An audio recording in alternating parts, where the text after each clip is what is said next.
भाइयों राम राम। आज मैं आपको गेहूं के दूसरे पानी की असली कहानी बताने वाला हूं। ऐसी कहानी जो ज्यादातर किसानों तक कभी पहुंची ही नहीं, क्योंकि दुकान वाले सिर्फ खाद बेचते हैं, खेती का सच नहीं बताते। और मैं आपको पहले ही साफ कह देता हूं, आज की बात अगर ध्यान से सुन ली तो गेहूं में कल्लों की बारिश हो जाएगी। फसल ऐसी फूटेगी कि लाइनें बंद जैसी दिखेंगी और आप खुद बोलोगे, भाई ये ज्ञान पहले किसी ने नहीं दिया था। तो भाइयों शुरुआत करते हैं। सबसे बड़ा सवाल, गेहूं में दूसरा पानी कब देना चाहिए?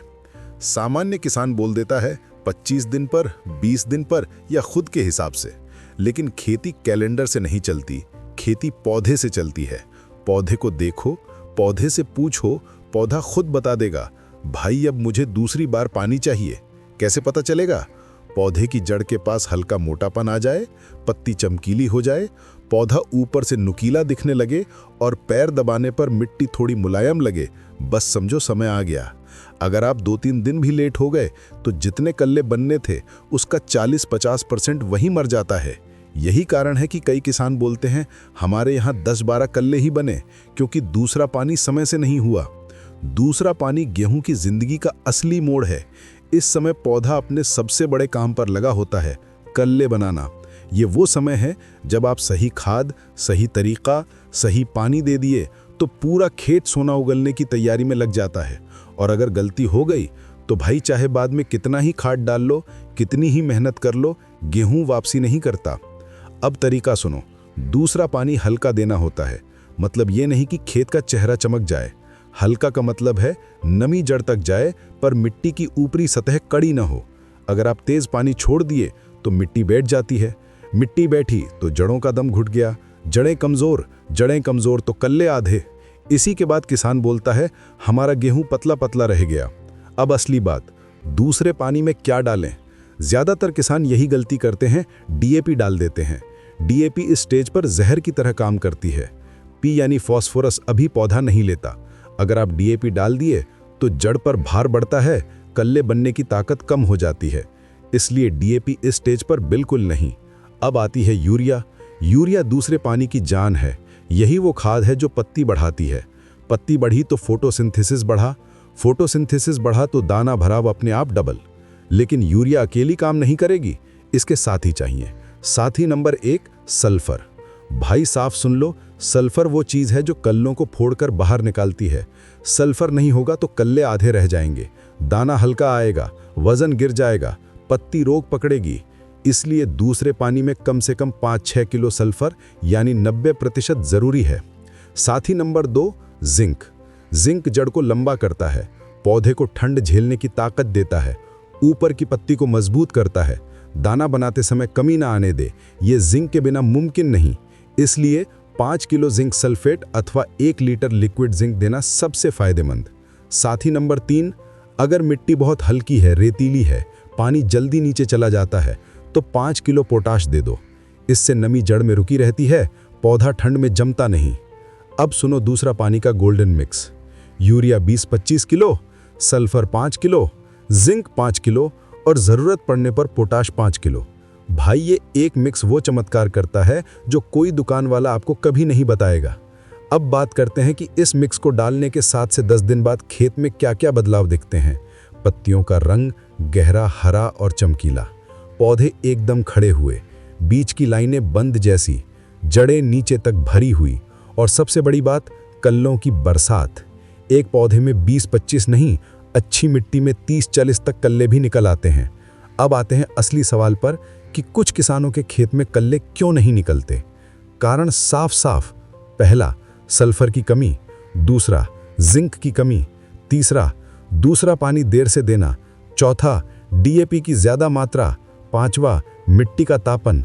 छठा, हल से खेत की सूखी पट्टी बन जाना। सातवां, लाइन से लाइन दूरी गलत। ये 7 गलतियां फसल का आधा खेल बिगाड़ देती हैं। अब मैं आपको एक नजरिया बदलने वाली बात बताता हूं। धान वाले किसान ज्यादा पैदावार क्यों लेते हैं? क्योंकि धान के बाद खेत में मिट्टी में नमी रहती है, पहला पानी समय से मिलता है, मिट्टी मुलायम रहती है और जब दूसरा पानी देने की बारी आती है पौधा तैयार रहता है। इसीलिए धान वाले किसान सालों से बोलते हैं हमारा गेहूं अपने आप फूट जाता है। असल कारण नमी प्लस समय पर पानी प्लस सल्फर जिंक की कमी नहीं।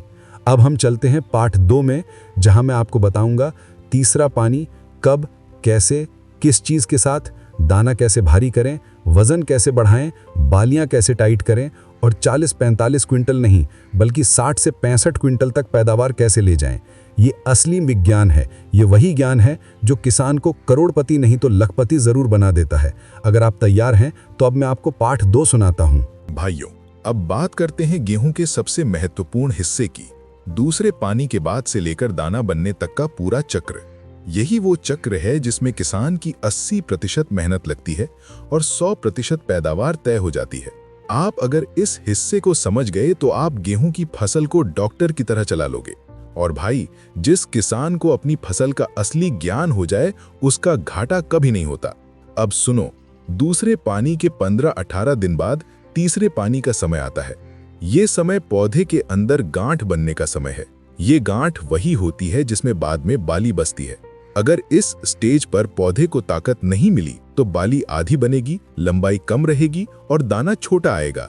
ये वो स्टेज है जिसमें पौधा सबसे ज्यादा खाना मांगता है लेकिन किसान सबसे कम देता है। अब तीसरे पानी में क्या देना है? यहाँ यूरिया और पोटाश दोनों का रोल सबसे महत्वपूर्ण है। यूरिया पत्ती को घना करता है और पोटाश पौधे की अंदरूनी ताकत बढ़ाता है। पोटाश ही वो चीज है जो ठंड, कीड़ा और रोग से पौधे को बचाता है। तीसरे पानी में 20 किलो यूरिया और 10-12 किलो पोटाश MOP एकड़ में डाल दो तो पौधा लोहे जैसा खड़ा हो जाता है। अब बात करते हैं झुलसा, चित्ती, गंधी और कीड़ों की। ये समस्याएं वहीं खेतों में ज्यादा आती हैं जहां पोटाश की कमी होती है, इसलिए यूरिया से ज्यादा जरूरी पोटाश है। तीसरे पानी के बाद पौधा बाली निकालने लगता है। यही वो समय है जब बाली की लंबाई तय होती है। कुछ किसानों की बाली छोटी क्यों रहती है? कारण 2, जिंक की कमी और पोटाश की कमी। इसलिए भाई, अगर तीसरे पानी में 1 लीटर लिक्विड जिंक का छिड़काव कर दोगे तो बाली की लंबाई 20-25% तक बढ़ जाती है। अब बात करते हैं चौथे पानी की। ये पानी दाना भराव का राजा पानी है। किसान यही गलती करता है, अरे अब तो दाना बन गया, अब पानी की क्या जरूरत। बस यही गलती पैदावार को आधा कर देती है। चौथा पानी दाना भरने का पानी है, घनत्व बढ़ाने का पानी है, दाने में वजन डालने का पानी है। अगर ये पानी नहीं मिला तो गेहूं दिखने में अच्छा लगेगा लेकिन तौलने में धोखा दे देगा। चौथा पानी आते ही 8-10 किलो पोटाश और 8-10 किलो कैल्शियम नाइट्रेट दे देना चाहिए। इससे दाना कांच जैसी चमक का और वजनदार बनता है। अब आते हैं दाना भरने के विज्ञान पर। दाना भरते समय पौधे को 3 चीजों की जरूरत होती है। पहली नाइट्रोजन, दूसरी पोटाश, तीसरी कैल्शियम। अगर ये तीनों मिल गए तो दाना इतना भारी होता है कि किसान खुद दंग रह जाता है। एक बाली का वजन 7-10 ग्राम तक पहुंच जाता है। अब आते हैं गेहूं की असली कमाई वाली बात पर। हर पौधे में 25-30 कल्ले, हर कल्ले में बाली, हर बाली भरी हुई और हर दाना वजनदार।